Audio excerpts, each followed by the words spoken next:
Now that you're here at Grief to Growth, I'd like to ask you to do three things. The first thing is to make sure that you like, click notifications, and subscribe to make sure you get updates from my YouTube channel. Also, if you'd like to support me financially, you can support me through my tip jar at grief2growth.com. It's grief, the number 2, growth.com/tip jar. Or look for tip jar at the very top of the page or buy me a coffee at the very bottom of the page, and you can make a small financial contribution. The third thing I'd like to ask is to make sure you share this with a friend through all your social media, Facebook, Instagram, whatever. Thanks for being here. Close your eyes and imagine. What if the things in life that cause us the greatest pain, the things that bring us grief, are challenges? Challenges designed to help us grow, to ultimately become what we were always meant to be. We feel like we've been buried, but what if, like a seed, we've been planted? And having been planted, we grow to become a mighty tree. Now, open your eyes. Open your eyes to this way of viewing life. Come with me as we explore your true, infinite, eternal nature. This is Grief to Growth, and I am your host, Brian Smith. Hey everybody, this is Brian back with another episode of Grief to Growth, and I've got with me today Ren Koi. And Ren is a British author, and he's the host of the Life and Recovery podcast. He's an ex-DJ and a music producer. He's spent over 10 years drinking alcohol and using drugs before he joined the 12 Steps program, 12 Steps Fellowships, I should say, in 2010 following an emotional breakdown. In 2010, he was going by John at the time. He had a spiritual awakening and a psychic change as a result of working the 12-step program. Having a strong affiliation with Japanese culture, he changed his name to Ren Koi, Ren meaning both lotus and love in Japanese, and Koi being the symbol of courage in Buddhism, while also being associated with perseverance in adversity and strength of purpose in Japan. So a very appropriate name that he's chosen. In his first book, Addiction Prevention, 12 Steps of Spiritual Awakening, he proposed that the implementation of addiction prevention classes in schools could prevent the onset of mental health issues that people attempt to medicate with addictive substances and damaging behaviors, which lead to addictions. He's since published 3 more books and is currently writing his fifth book, which I believe is a book we're going to be discussing today, All is One. So that's his 5th book. And I love this quote I saw when your publisher sent me some information. I just want to read this to kind of kick off our conversation. Despite centuries of analyses and debates between scientists and philosophers, consciousness remains puzzling and controversial. It's the most familiar yet mysterious aspect of our lives. There might be different levels of consciousness or different kinds of consciousness, or just one kind with different features. Modern research in the human brain is yet to provide conclusive answers, and we don't know if animals, insects, or plants are conscious, or even the universe itself. And I think that's a great way to kick things off, because I think consciousness is fascinating. I think it's like, for me, in a sense, it's the only thing that is, but it's like the least understood thing. So tell me, what got you started on this journey to exploring the nature of consciousness? Well, thanks for the introduction, Brian, and thanks for having me on the podcast.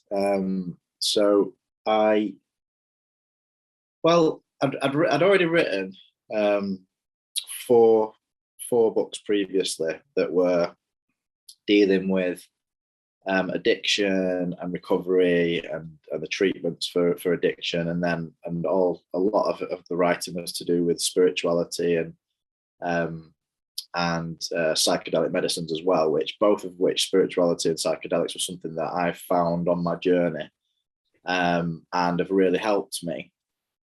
And during my ayahuasca ceremony in 2017, I had a very profound spiritual experience whereby my entire being, first of all, my ego kind of completely dissolved, and then my sense of physical self completely dissolved, and then I just became one with the universe. And this kind of like this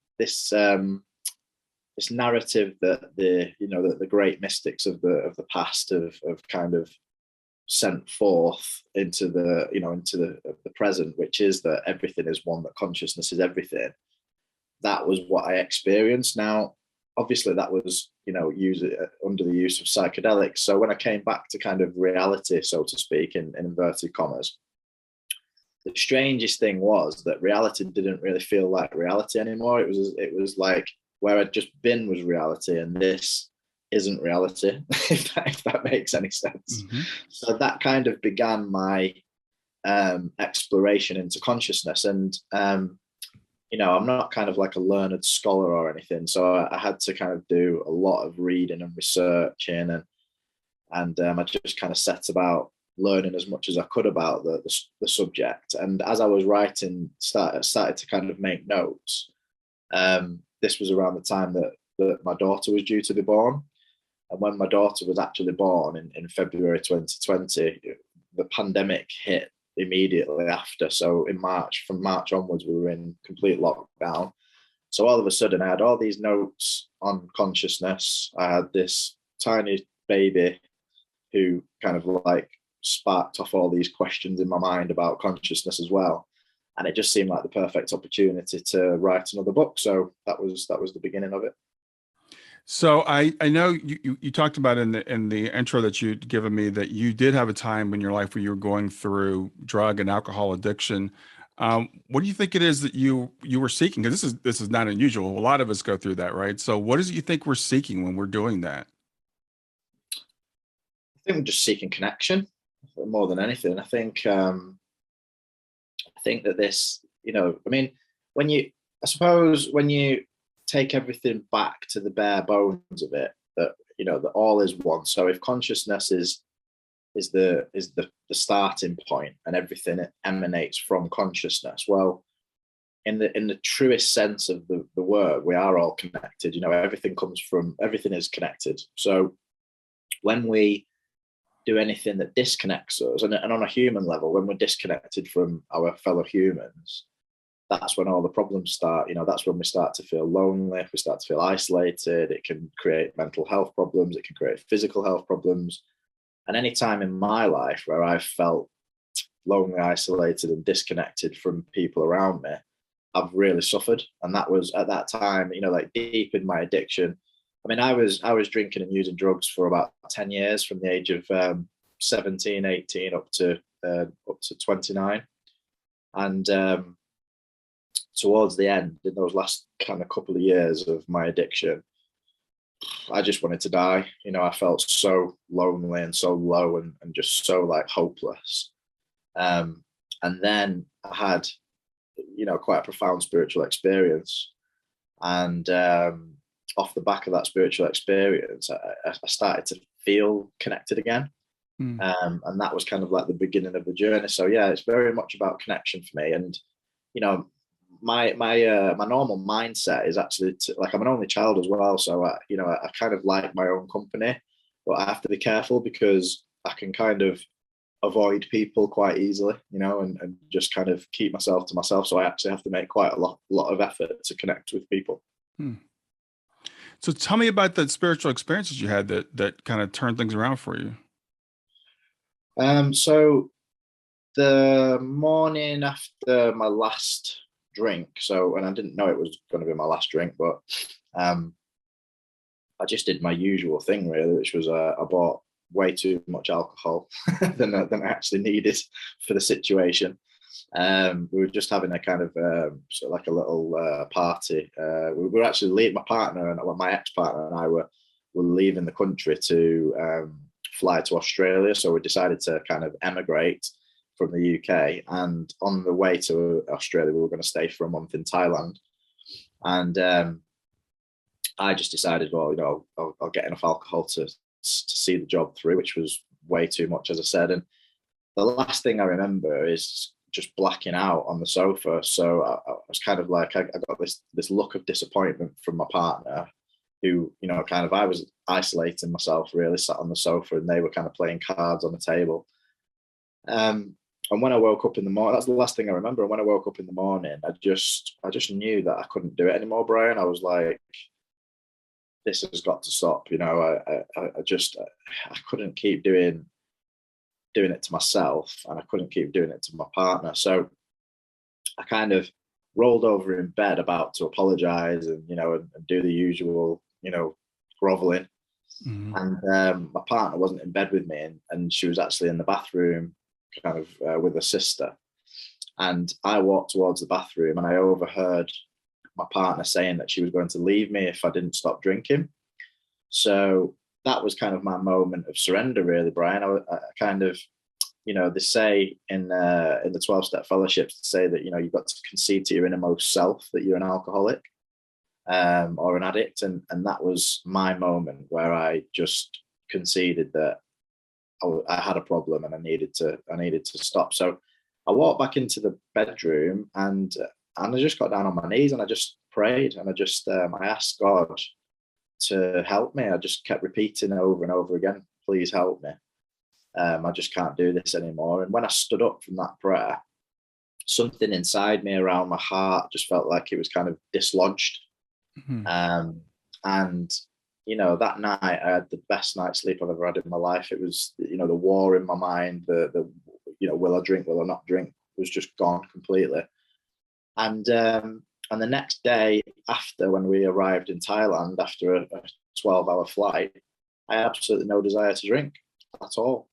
It was just completely removed from me. And, it felt like a miracle because I'd been addicted to alcohol for at least 5 or 6 years. I had to have it every single day. There was no question of whether I was going to drink or not. And I just didn't want to drink anymore. So that was the first kind of experience of a spiritual nature. But also what was quite important was on the flight from the UK to Thailand, I read a book called The World's Religions by Huston Smith. And by the time I got to Thailand, I kind of, and this is just for me, I'm not knocking anybody that's religious at all, because I think that there's much to be learned from religious people. But for me at that time, I kind of I came to the conclusion that religions were kind of, fairy tales for adults, and that I needed some sort of spirituality, but religion wasn't going to work for me. So I set off on a kind of journey, really, to learn about how I could be a spiritual person and to try and find out what had happened to me, how I'd just managed to stop drinking. And then a series of other crazy things happened to me, and that led me into Alcoholics Anonymous. Wow. Okay. So, but the desire, that prayer that you kind of reached out, that sounds like it just quelled the desire to drink. Yeah, and I think it was because it was a sincere prayer. There's been many times over the years. I've never been a religious person. I've always believed in a power greater than myself, in some sort of higher power. But I never kind of related really to any particular religion. Mm-hmm. I've used prayer many times before. Please help me, please get me out of this. And it was always a bargaining chip, really. Mm-hmm. There was no sincerity behind it. Whereas that time it was a sincere prayer. I really knew that I needed help, and the help came. Well, religion is an interesting word. And let's talk about religion, because the thing I love about your book, this is my favorite thing to discuss, is like I said, consciousness. But religion, science, philosophy, all these are different ways that we look at things. And you say that religion wasn't working for you, but you kind of sounds like kind of went on your own quest to find out your own truth. So would that be an accurate way of describing it? Definitely, yeah. So, so you said you read that book on the way to Thailand, and that kind of woke you up to say it's not religion. So what was your next step? So the next book that I came across was I think it was called The Little Book of Atheist Spirituality. And I read that book, and then I was kind of convinced almost that I could be an atheist, but also be spiritual, which I'm neither now. I'm not an atheist anymore, and I'm not a religious person. But like you said, you hit the nail on the head there when you said that I went on my own quest. What I've come to believe is that anybody can have their own relationship with God. And the word God, whether you want to use God, higher power, spirit of the universe, whatever word you choose to use, you can have that direct relationship with the divine. And there isn't really any need necessarily for religion, for a specific path. However, it really does work for people, and a lot of religion is to do with community. It's to do with, brotherhood, fellowship, being of service to other people. And for me, that's wonderful. I think where I've been lucky is that I've found all that in 12-step fellowship. So really, I've got kind of like my own religion on, my own fellowship and my own spiritual community is the 12-step fellowship, which is what I would get if I went to a church or a synagogue or, whatever. So I've kind of got that part of my life, and I've also got a direct relationship with a higher power.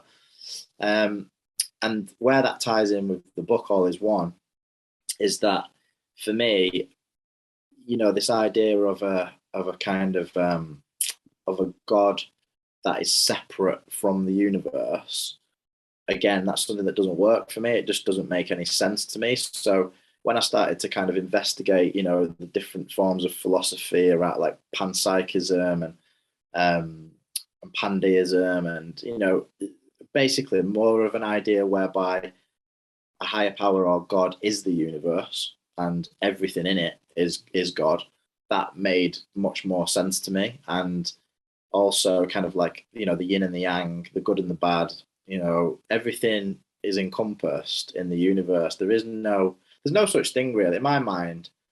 There's no such thing really as kind of good and evil. There is just what is. And as a human being, you have a choice as to, which path you take, whether you do good things for people and for yourself, or whether you don't. But I don't think that at the end of it, there will be kind of like a ledger to say, this person did so many good things and this person did so many bad things. I think that it'll just come to the end, and then it'll reincarnate and it will carry on and carry on and carry on. Well, let's talk about, we're using a lot of loaded words here. So atheism is another word I find to be loaded, because atheism has become to be equated with materialism. And atheism, so to be an atheist means that I don't believe in that we are spiritual beings, that we pre-existed, that we exist after. And it's always funny whenever I talk to someone that says to me, well, I'm an atheist. And I say, well, what God don't you believe in? And we always say, I don't believe in that God either. So I've kind of come to the same conclusion that you are, because religion has come to tell us that we have to believe, some religions, many religions, we have to believe in this God that's separate from his creation. But not all religions believe that, right? Yeah, not all religions believe that. And that was what I really delved into in the book, Hinduism, the Upanishads, the Bhagavad Gita, that's kind of an area of religion that I'm very, very interested in.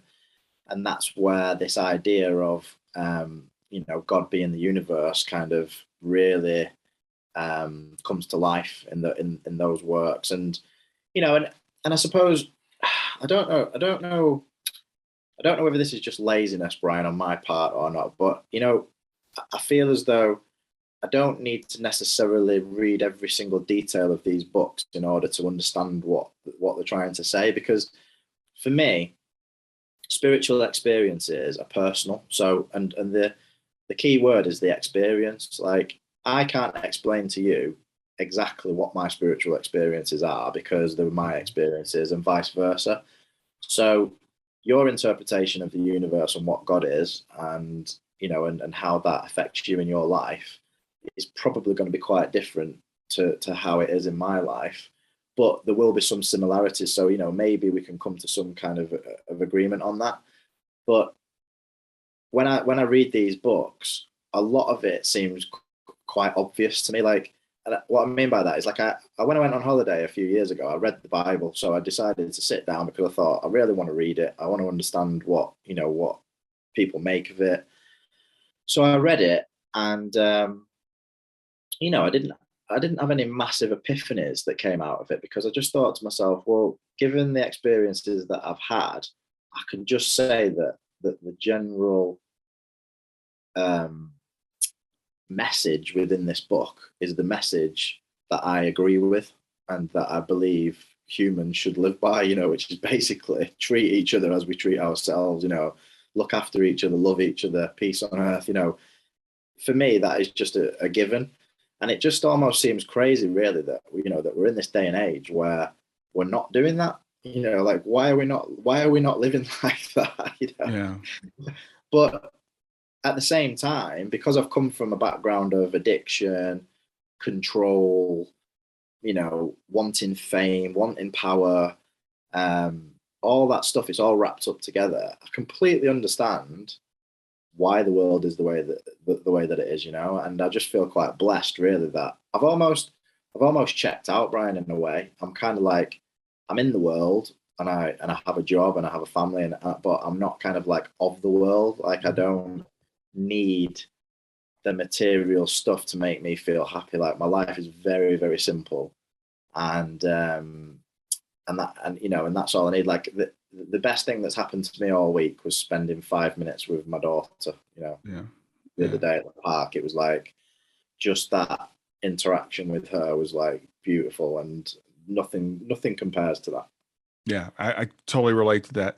And it's interesting you're talking about the Bible, because I've seen different numbers, but it's at least 30,000 different Christian denominations, which just blows my mind. But I've seen estimates of anywhere between 30 and 40,000 Christian denominations. I mean, so these are people who have read the same book, and we fight over all the details, right? And we get all caught up with, like, no, it's this way. Well, you have to baptize this way. And I was just watching a lecture series done the other day about whether Jesus was God or not. And everybody assumes now that every Christian's always believed that Jesus was God, but that hasn't always been the case. So, the thing is, I love about your journey, and I'm on a similar journey. I've read the Bhagavad Gita, and I've read some of the Upanishads, and I've read and I've read different things. And like you said, there's great revelations, but not really so much, because they're all kind of the same. Yeah.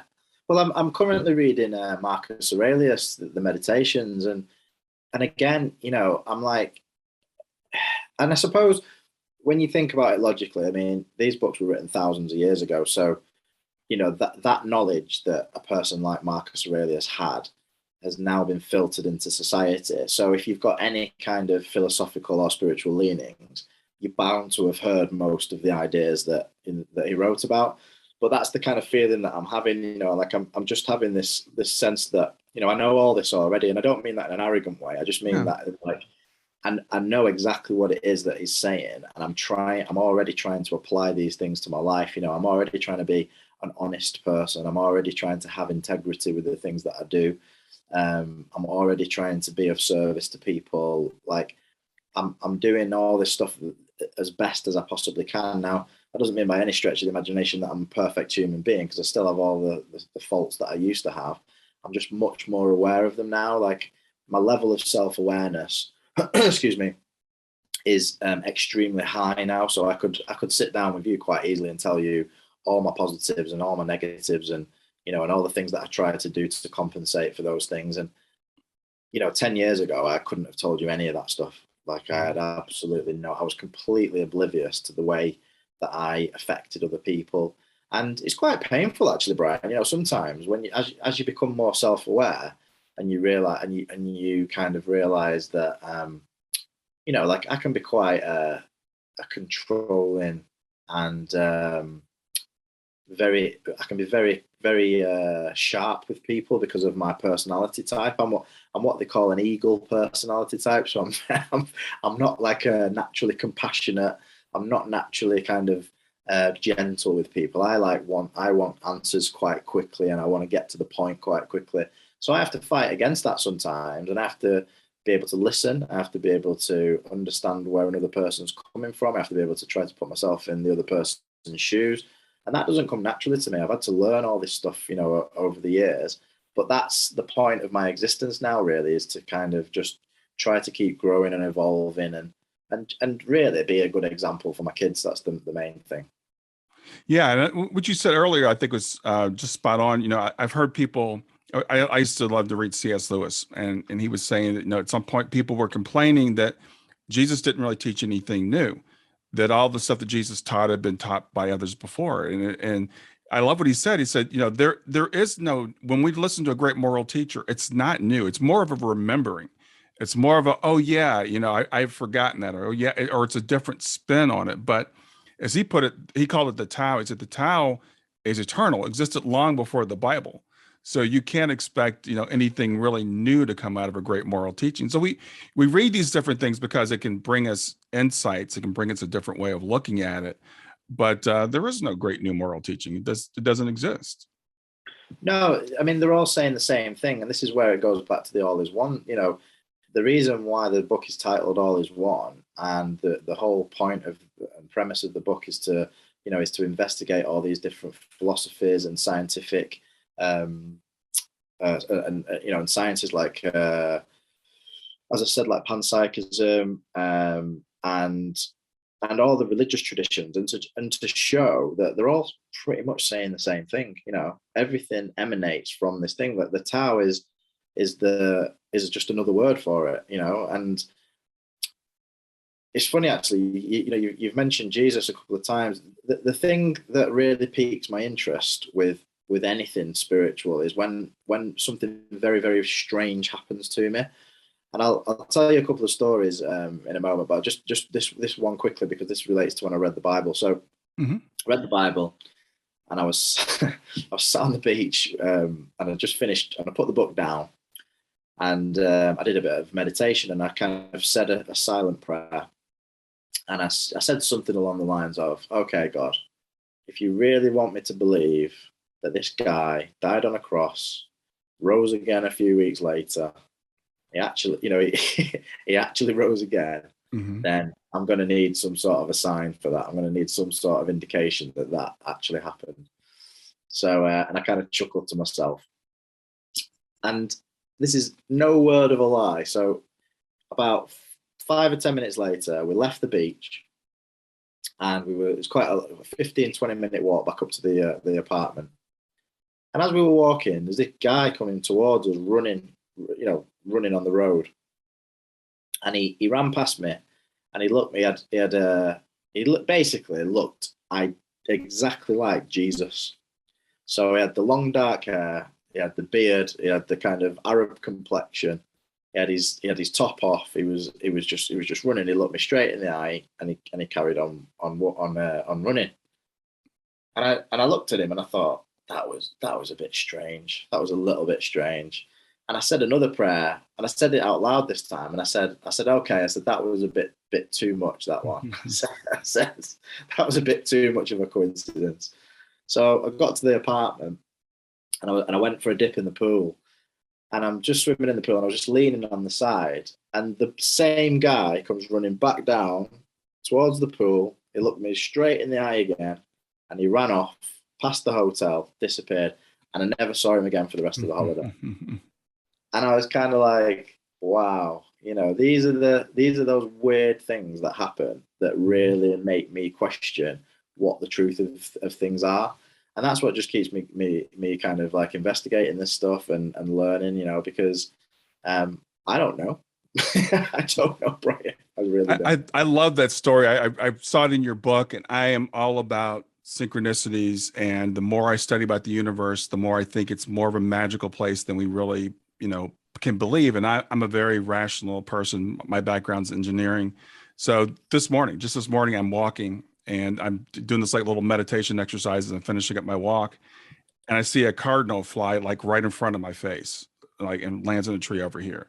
And a lot of people think cardinals are signs from our loved ones. And I was telling you before we got started, my daughter passed away a few years ago. So whenever my wife sees a cardinal, she goes, "Oh, it's a sign from Shayna." Well, I'm more rational minded. So I'm like, I live in Ohio. There are several, there are cardinals here. That might or might not have been a sign. Not 30 seconds later, a finch flies the other direction across the road, dives right in front of me, and lands in a yard right next to me, like 20, 30 feet away. Yellow finches are pretty rare around here. I've hardly ever seen one. And I walked right over to it. And I actually videotaped it for like 20, 30 seconds. It just kind of kept hopping around. Didn't fly away or anything. I'm like, well, that was weird. That was one, just like the story that you're telling. So these things happen.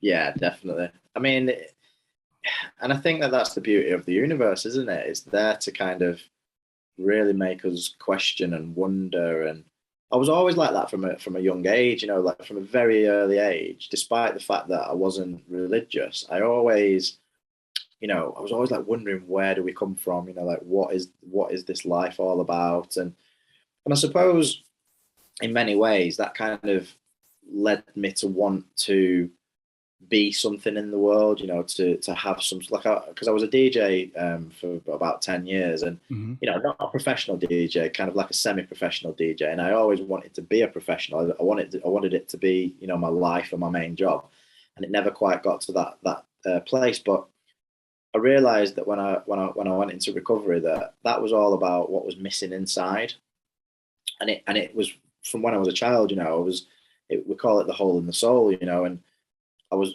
I was always seeking something when I was young, and then I found it in the music and the clubbing, and and having some level of fame in that kind of world, and then I then discovered it fully in recovery when I Mm-hmm. found the spiritual fellowship, and what actually fills that hole in the soul is compassion, empathy, connection, being a father, being a good friend, being a good son, being a good husband. It's all that stuff, and I don't need the other stuff. And ironically, when you did the introduction, I did used to do this podcast called Life in Recovery for a few years, and Mm-hmm. and actually the story of when I got this book got published, because I'd I'd spent the last few years kind of like building a following with the podcast, and I'd written these other books, and I had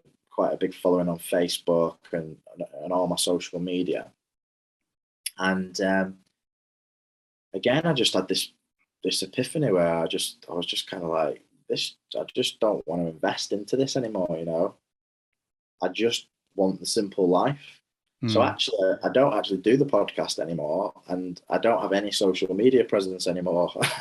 And I felt terrible when the publishers contacted me and were kind of, asking me to promote the book via social media, and because I can't do that. So obviously, I'd committed to these podcasts, and I do want the book to do well. It's not as if I don't want the book to do well. It's Mm-hmm. just that my life's changed now, and like my number one priority is my family, and it's just kind of it's trying to connect with with the higher power, and that is my life at the moment.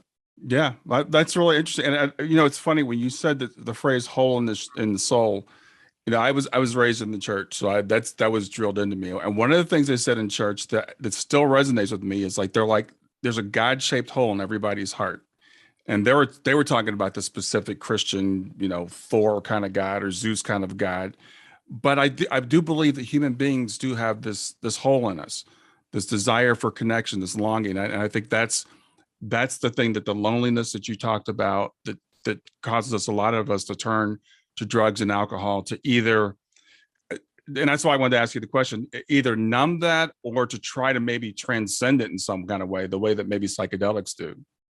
Yeah, I think it's both. I think the thing that I tried to numb was my emotions, because emotions hurt. When you feel emotions, whether they're good or bad emotions, they can be very powerful. And if you don't know how to manage those emotions, then they quite quickly become mental health issues. That was Mm-hmm. what the subject of my first book was, that I tried to simplify addiction to three very basic principles: is the emotional disorder that precedes the mental health issues, and the mental health issues that we attempt to medicate with the drugs.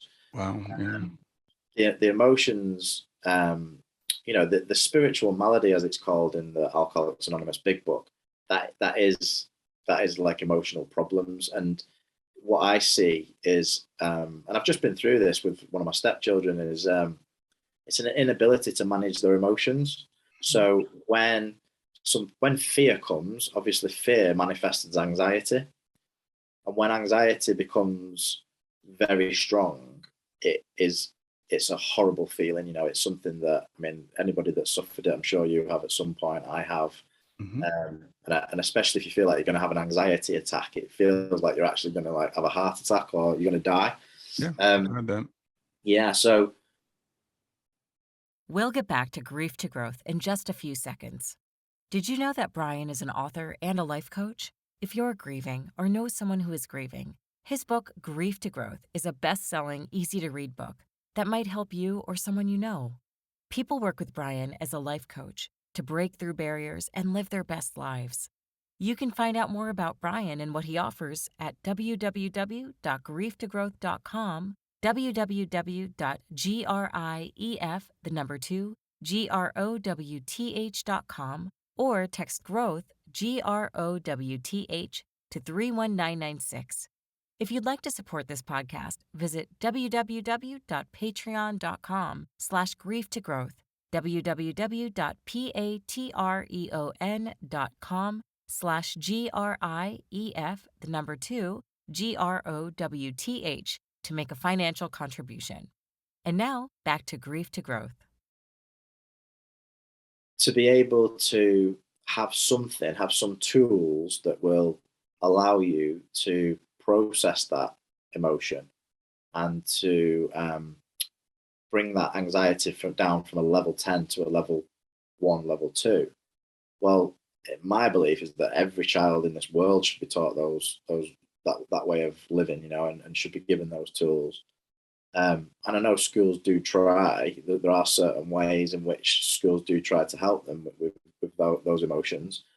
I just found that the 12 steps and the process of going through the 12 steps just completely worked in that sense, just absolutely works.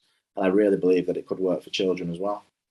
Yeah, that's interesting, because I do believe that's a big hole in our education. And a lot of parents, I was just talking with them about this the other day, we turn over our responsibility of the education of our children to the school systems, and we expect them to teach them everything. And we don't teach them emotional intelligence. We don't teach them how to deal with their emotions. We don't teach in this country, if we said we're going to do mindfulness, we're going to sit and do meditation in school, you'd have some people saying that's a thing of the devil. That's of a different religion. We can't be doing meditation in schools. So we have a real problem, because on the one hand, religion doesn't teach it very well for the most part. It teaches it from a very limited perspective. And then the regular education system just doesn't address it. And so we walk around with all these people who are physically adults, but emotionally children. Yeah, that's so true. It's funny, actually. I was listening to a podcast today, and a great Buddhist Lama came over to America and lived in America. And that was exactly what he said. He said that Western people, adult children, basically. And it isn't that, like, we haven't learned to, like you said, emotional intelligence. We're not emotionally intelligent countries because we haven't had the education. And the sad thing is that, well, two things actually. You said about the whole thing about meditation being of the devil, etc. Mm-hmm. About the book that was eliminated from the Bible. Is it the Book of Thomas, I believe, or the Gospel of Thomas? Yeah, it was one of them. Yeah. Yeah, that book apparently is all about meditation, and that would have introduced it to the Christian faith. Yeah. And then it just would have been, because, as you said earlier, Jesus wasn't teaching anything new. I mean, the Buddha was way before Jesus. Mm-hmm. There were so many spiritual teachers that came before Jesus. Jesus was just espousing the stuff that he'd learned from those great masters, and they're all saying the same thing, that we have to get quiet. We have to understand what's going on within us, connect with consciousness, connect with that inner part of ourselves that is the universe. And then once you kind of understand and appreciate that I am you and you are me, then you can't harm each other. Yeah. There's no way that, I can't cause you harm if I know that you are me. Right. It's impossible, isn't it? Right. So I do want to get into, because I know you did some psychedelic drugs, which can be controversial. And especially, I think, as someone who's a recovering alcoholic. So how did you make that decision that I'm going to try this? Well, first of all, it was one of the best decisions that I've ever made in my life. But it was a very hard decision to make, because initially, when I was introduced to the idea of ayahuasca specifically, which was a member of the fellowship introduced me to the idea of it, and I was straight away, I said, no, there's not a chance that I could do that, because it would be a relapse. And I just think that it would be very stupid to risk one's sobriety for taking a psychedelic drug. And then I wrote the book Addiction Prevention, and whilst I was writing that book, I then actually researched psychedelics for myself, So whilst I was researching, the psychedelics, I started to change my opinion slightly, and was kind of the opinion that, maybe these could be used as medicines for people to have some sort of a spiritual experience.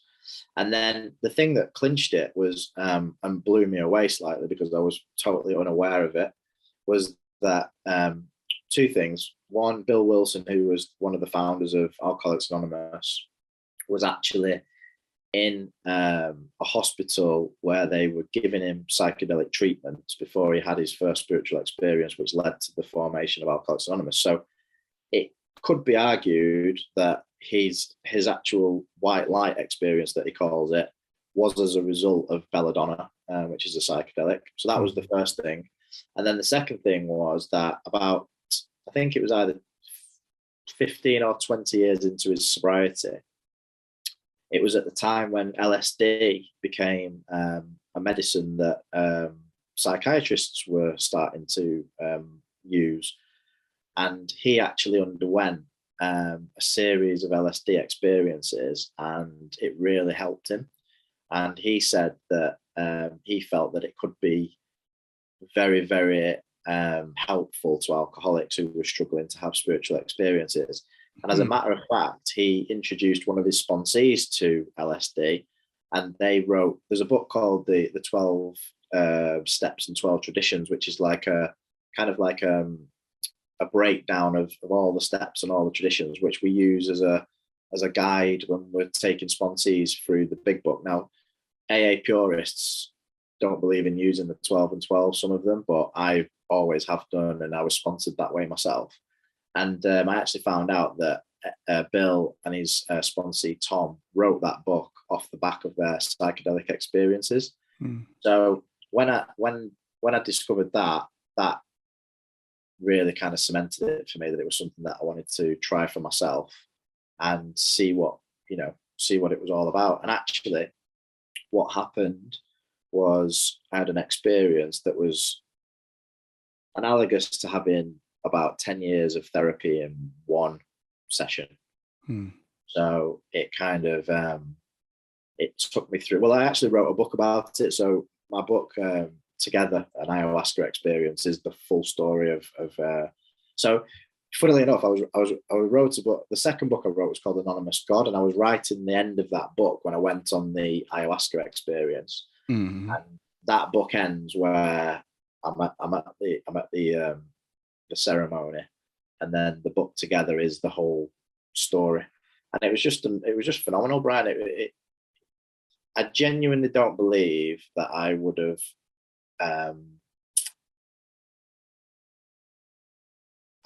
overcome some of the issues and trauma that I had from early childhood if I hadn't have had that experience. Don't think that therapy would have got to it. Yeah. Well, the thing about, ayahuasca, and we call them psychedelic drugs, and I've heard a term now that's being used more as plant medicines, because I think people confuse, like, ayahuasca, from what I know about it, is like, you don't take it recreationally. You don't just, I'm going to drink ayahuasca just to get high or whatever. It's got to be done properly, to be done in with a guide and with ritual and ceremony, etc. So we tend to say, well, it's either a drug or it's not, and this is I think more of a medicine, and people have been using it for hundreds, if not thousands, of years. And I heard this pretty recently. There's a theory that the Hebrew writers of the Hebrew scriptures, that some of the things that they were talking about, they were doing plant medicines, which would explain some of the visions that they were having. Yeah, even the burning bush. It was the supposedly the acacia bush, which has DMT in it. So they believe that the acacia bush was on fire when Moses went up the mountain, and he had a psychedelic trip when he received the Ten Commandments. So there's a lot of interesting stories. I mean, again, without there's no arrogance when I say this, but the experience itself, it kind of it was like Mother Earth was talking to me the whole way through this experience. And they call her Mother Ayahuasca, and Mother Ayahuasca said to me that this is how Jesus, this is how Moses, this is how Buddha, this is how all the great sages of the past came to all their realizations. They, what you've experienced is all you will ever need to experience in terms of understanding the universe. Now that sounds very grandiose, but it can just very quickly be simplified to the title of that book. It was just that all is one. It was that the universe is just, it's working in our favor as well. It's everything that happens. You said it right at the very beginning, I think, before we started, that everything happens for a reason. That in itself is the truth, is that every single thing that happens has a knock-on effect for other things to happen, and it's all moving in a way of positivity.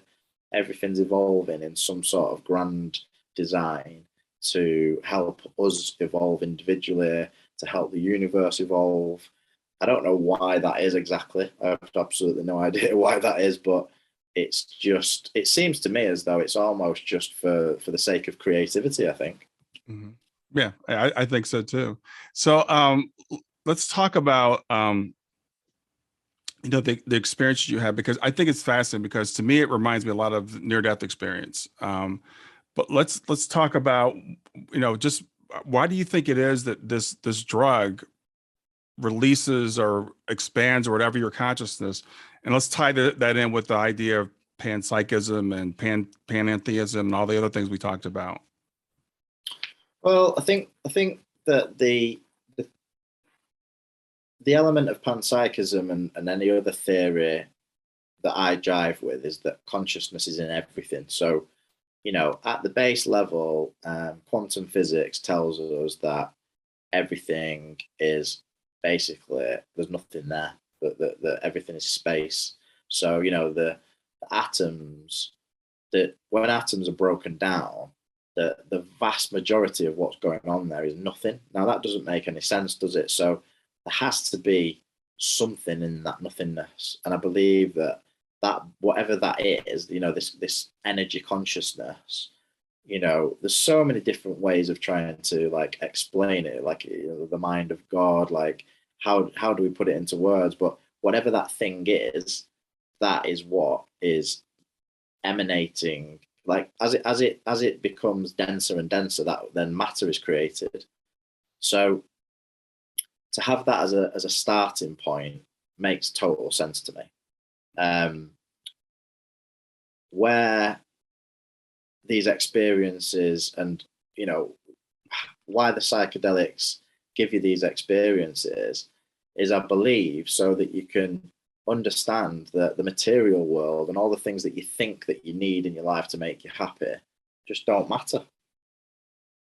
Yeah. So that we can go on some sort of a journey, and you can, and as I said before, your spiritual experiences are going to be different to my spiritual experiences. So there's going to be things in my life that I'm going to have to overcome that you won't have to overcome, and vice versa. So currently the thing in my life that causes me the most pain is my addiction to chocolate.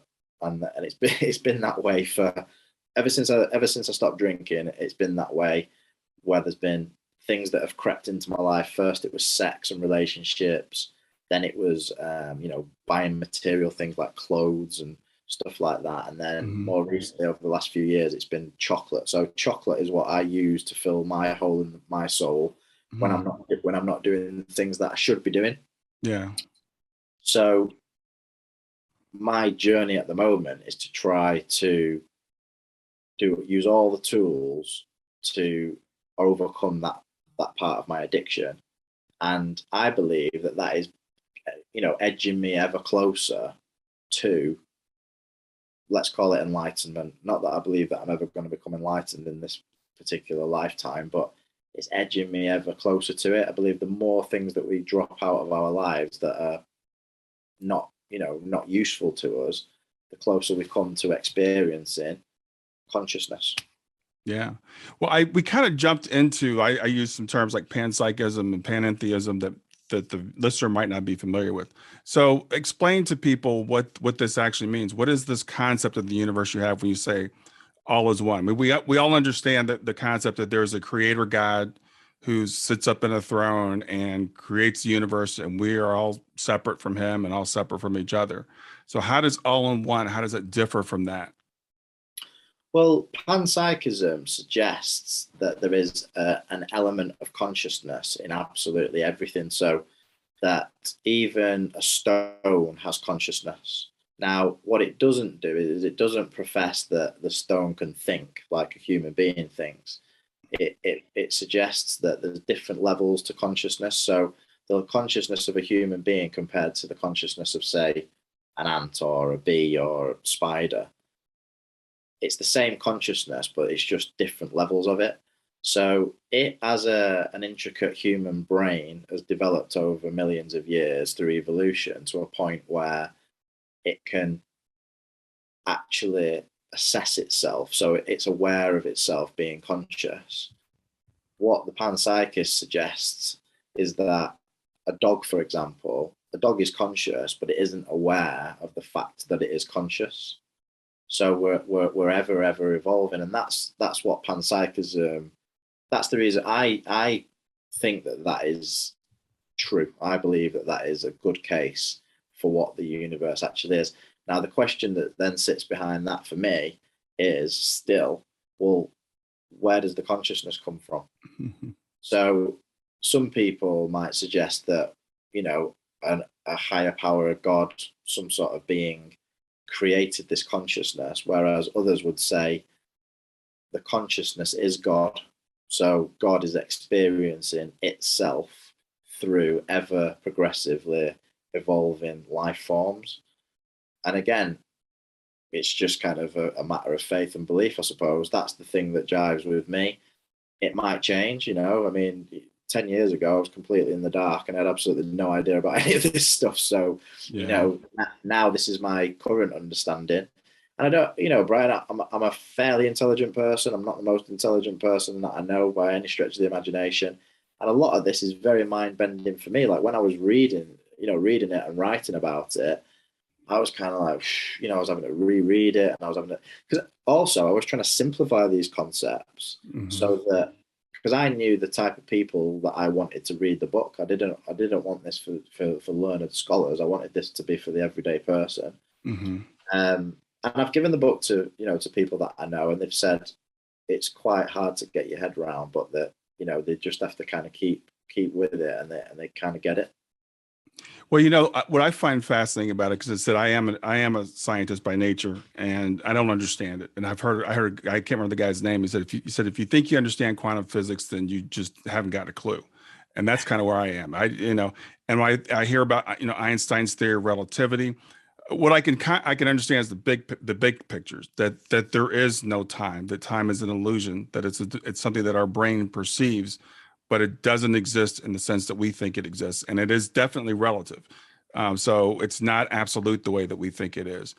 But what's really cool for me is and I love what, you study these ancient philosophies and religions along with the science, is they're kind of merging together. So even though I don't understand, for example, the double slit experiment, and I've heard about it, and I know that it says consciousness can affect things, but this is what the ancients have told us.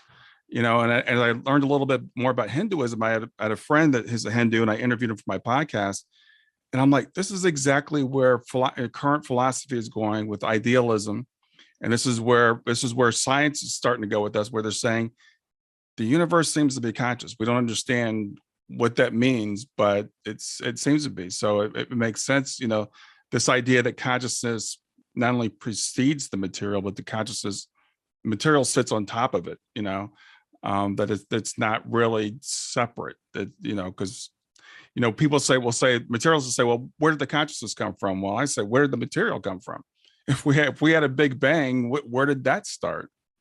Yeah. And the scientific explanation for that really works is this idea of a 0 point field. Yes. So they know that the 0 point field, which is a vacuum, can matter can actually be created in a vacuum, which sounds completely insane. Right. That's scientifically proven. So they know that if this 0 point field does exist, then matter being created from the 0 point field is a definite. And that 0 point field in itself could be the precursor to everything. So that could be God, Yeah. Which is exactly what the Hindus said 10,000 years ago. Exactly. And it's exactly what they were trying to achieve at CERN, wasn't it? With the what was it called? The collider. I can't remember. Hadron Collider. Yes. So they were trying to create that experiment, weren't they? They were trying to create a particle out of a vacuum, and they did it. They created what they called the God particle. So we know that is possible. And another point of the book was that science will one day prove what the Hindus were saying thousands of years ago. And that, to me, again, like when I was saying to you earlier on that these things just seem obvious. Mm-hmm. That to me seems obvious. So it's like, I wrote this book. I put down what I think is a pretty good argument to suggest that will be the case, that one day science will kind of prove all this stuff that the mystics believe, the mystics have told us. And then at that point, I kind of was like, right, I'm done. I'm like, I put that book down and I'm like, I'm done, because to me, I've convinced myself from writing the book, I think the book is so important, though. I don't know if you mentioned in the book. Are you familiar with the work of Bernardo Kastrup? Yes, he's in there. Yeah. I thought you had. So I read the book. It's been a little while ago, but I'm like a huge fan of him, and I got him on the podcast. So it was such a great thing to get. Wow. Cool. And I think it's such an important idea, because our Western minds have gotten so caught up with, and you said it right just then, science is going to prove. It has to be proven for us to believe it. Yeah. For thousands of years, people have said this is obvious. This is the way that it is, and man just accepted it up until about 200 years ago. And about 200 years ago, we got this mindset that says, well, nothing's true until we can prove it. So now we're running around trying to prove it, and like you said, it becomes, in math they call it intuitively obvious. After a while, it becomes intuitively obvious. I don't need a proof at this point. You and I, now we can enjoy the universe, and we can say, that guy that ran in front of you, that was a sign. The card on the fence I saw today, I can say that's a sign. I don't need to understand exactly how it works. That's great if we ever figure it out, but I don't know that we ever will. I don't think our brains are capable of figuring it out. I think that one day we will evolve past this experience, whatever this experience as a human being is now. I think that, within the next few hundred years, it's probably going to be over, and something else will take our place, whether it's, with machines, or whether AI takes over from us. I don't know, but I think that at that point, then we might start to, whatever comes after us might start to be able to understand the true nature of the universe. I mean, I'll just tell you the quick, we were talking about coincidences and signs, etc. earlier. Mm-hmm. So this is the story that changed everything for me. Was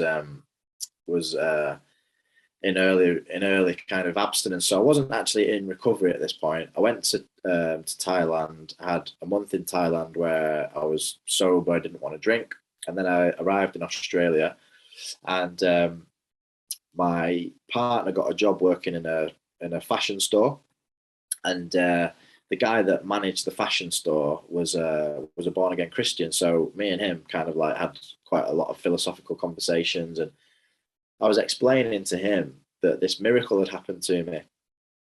I said, before I came here, I was drunk.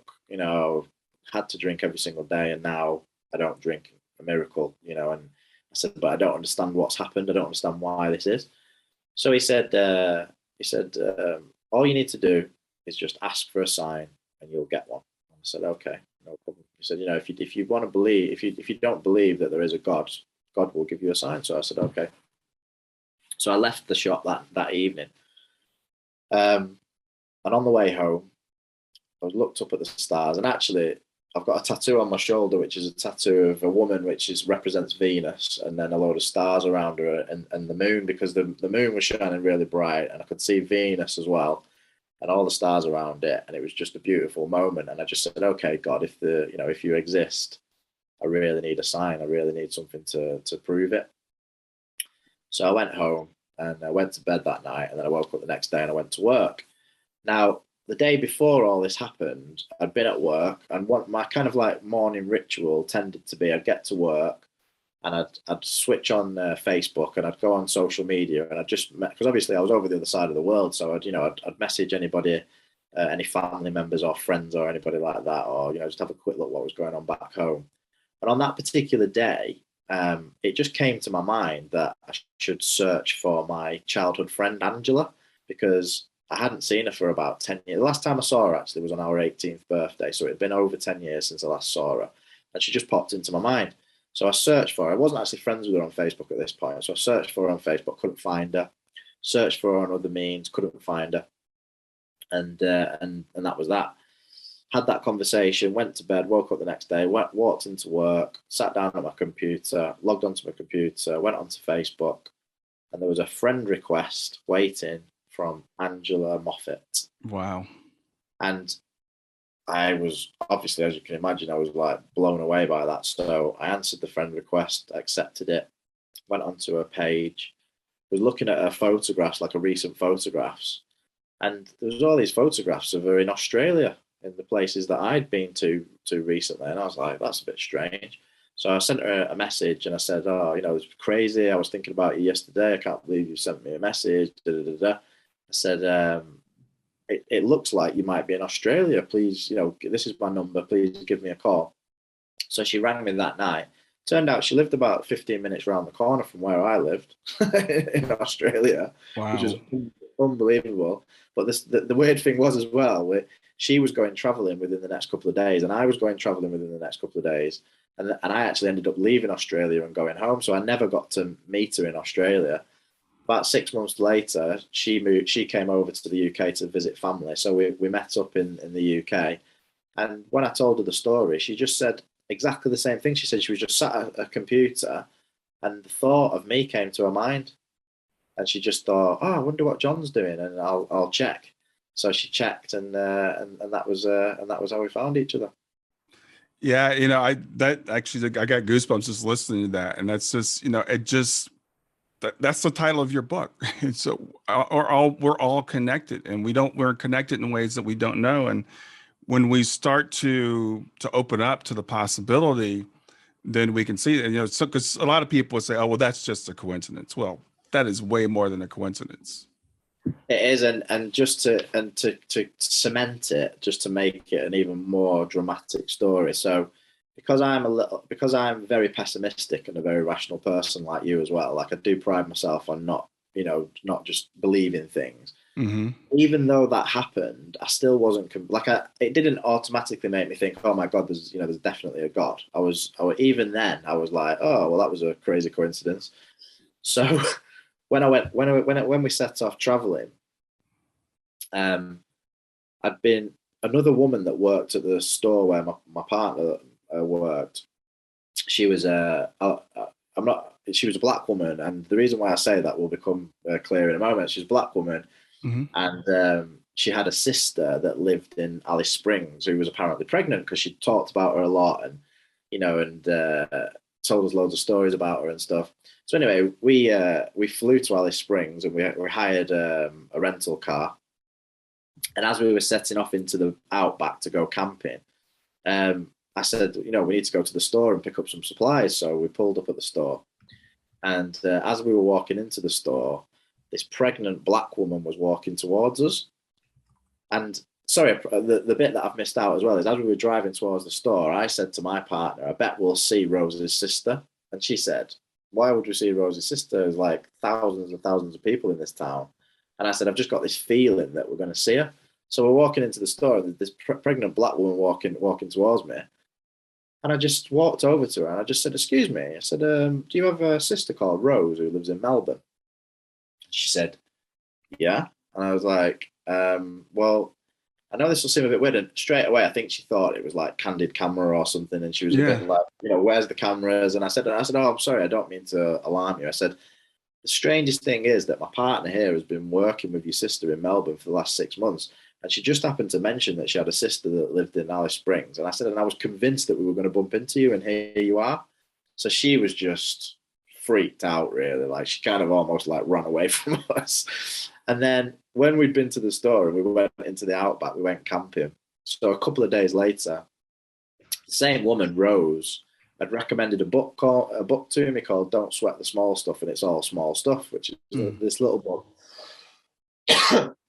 As we arrived in the campsite, the campsite that we wanted to go in was booked up, so we had to go into another campsite just for one night. When we went in there, it wasn't very nice. It was a bit of a rundown place. So I was a bit disgruntled, and I said, I'm going to go and change my book at the book exchange. So walked over to the book exchange, gave the woman my book, walked over to the bookshelf, and the first book that I picked up was Don't Sweat the Small Stuff, and it's all small stuff. Wow. So those three things happened to me, and that was when I was after that I was convinced, and I was like, there's no way that is not something more, something bigger, some sort of higher power. I can't explain it, but from that day onwards, I was convinced. Well, I have to say I think the book is a great exploration of these concepts and tying things together as we've been discussing over the last hour or so. The religion, the philosophy, the science, and I love having you on so people can understand you're not some crazy woo-woo guy that just believes stuff because you believe it. It's well researched. It's really well researched. It's a really enjoyable book. So as we're coming to the end of our time, is there anything else you'd like to leave us with as far as a parting message, or anything last words you'd like to say before we call it a day? Yeah, I mean, I'd obviously I'd love people to read the book, but one thing that I'm really interested in is hearing people's stories. So I would love people to get in touch with me through O-Books. So it's www.o-books.com. As I said, I don't have my podcast or my website or social media anymore, but I'd love to hear from people with their stories. Maybe there'll be another book at some point in the future. Yeah, and just so everybody knows, it'll be in the show notes, but I like to get it on air. Also, it's All Is One by Ren Koi. That's RENKOI. It's available on Amazon, I believe, and it's available at o-books.com. You can get contact with Ren there. Great meeting you. Really great having this conversation with you. Wonderful. Thank you. It's been a real pleasure. I've really enjoyed it. All right. Enjoy your evening. Thank you. Don't forget to hit that big red subscribe button, and click the notify bell. Thanks for being here.